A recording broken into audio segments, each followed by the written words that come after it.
Imagine you're sitting on a plane in Chengdu. Outside the window, the city slowly disappears beneath the clouds. The flight feels completely normal. Passengers relax. Some watch movies. Others take a nap. Nothing seems unusual. But a few hours later, you'll arrive somewhere unlike almost anywhere else on Earth. A place so high that many visitors notice the difference the moment they step off the plane. A place with surprisingly few airports despite its enormous size. Welcome to Tibet, the roof of the world, and this is what it's like to fly there.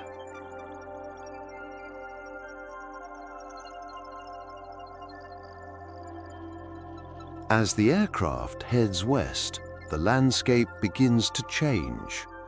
Cities become smaller, mountains become larger. Soon, some of the highest terrain on Earth begins appearing beneath the wings. Tibet sits on a vast plateau with an average elevation of around 4,500 meters. That's higher than many famous mountains around the world. From the air, the region looks almost endless. Brown grasslands stretch towards the horizon. Snow-covered peaks rise in every direction. Rivers cut through deep valleys. Small villages appear isolated within a landscape that seems larger than life. And then you begin to realize something. This place is huge. So why are there so few airports?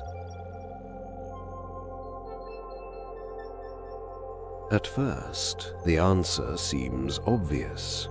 The mountains. After all, Tibet contains some of the most dramatic terrain on Earth. But mountains aren't actually the biggest challenge. The real problem is something invisible: air. Or more precisely, the lack of it. The higher you go, the thinner the air becomes. For people, that means less oxygen. For airplanes, it creates a completely different set of challenges. And those challenges begin long before the aircraft even leaves the ground. Most people never think about the air around them. Pilots do. Airplane wings need air to generate lift. Jet engines need oxygen to produce power. At Tibet's elevations, both become less efficient. The aircraft can still operate safely, but it doesn't perform exactly the same way it would at sea level. Runways often need to be longer. Flight planning becomes more important. Engineers must account for conditions that many airports never face. In other words, flying into Tibet isn't impossible, it's simply different. But if that's the case, why not build more airports? The answer might surprise you.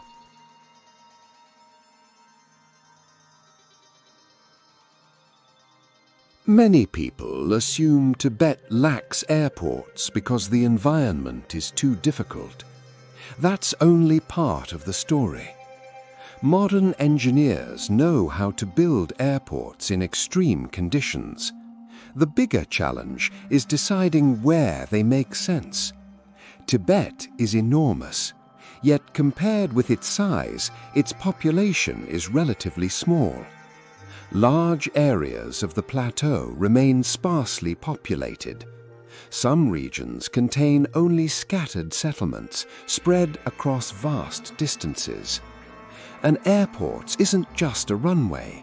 It requires maintenance crews, security personnel, equipment, flights, and passengers. For an airport to exist, enough people need to use it, and in many parts of Tibet, that demand simply isn't there.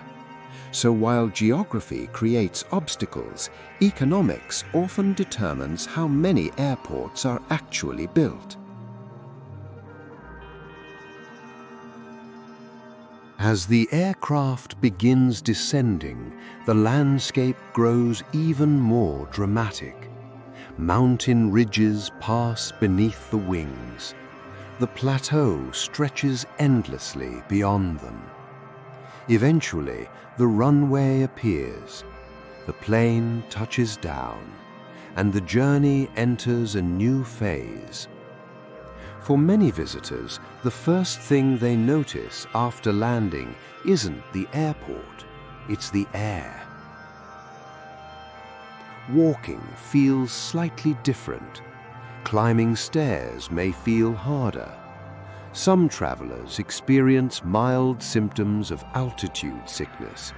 Others feel nothing at all. But nearly everyone becomes aware that they have arrived somewhere extraordinary. The altitude isn't just a number, it's part of everyday life. Despite the challenges, Tibet is connected to the outside world through a small but important network of airports. Lhasa serves as the primary gateway. Other airports connect remote regions across the plateau.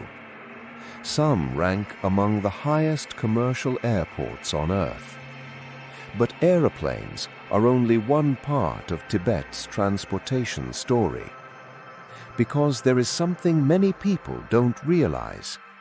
Tibet has no coastline, no seaports, no access to the ocean.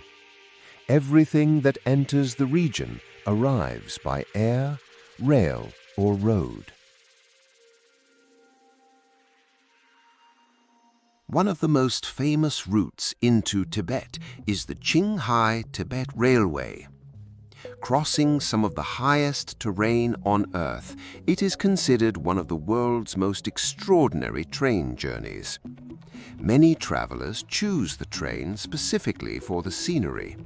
Others prefer it because the gradual climb allows the body more time to adapt to the altitude. Roads are equally important.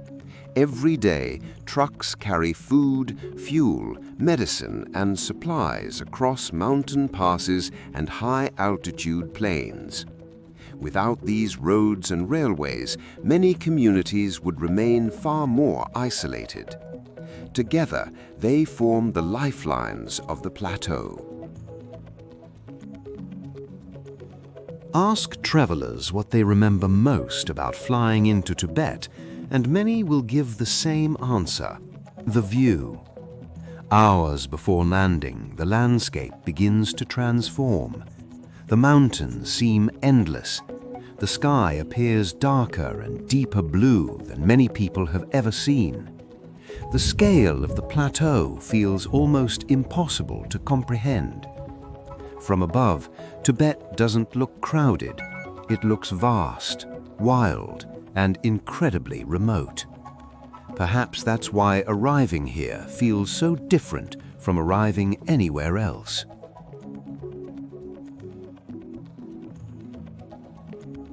Flying into Tibet isn't remarkable because airplanes are different, or because airports are different. It's remarkable because Tibet is different, higher than almost anywhere else, more isolated than many people realize, and connected to the outside world through infrastructure built across some of Earth's most challenging landscapes. Every flight into Tibet crosses mountains, altitude, distance, and geography that once kept the region isolated from much of the world.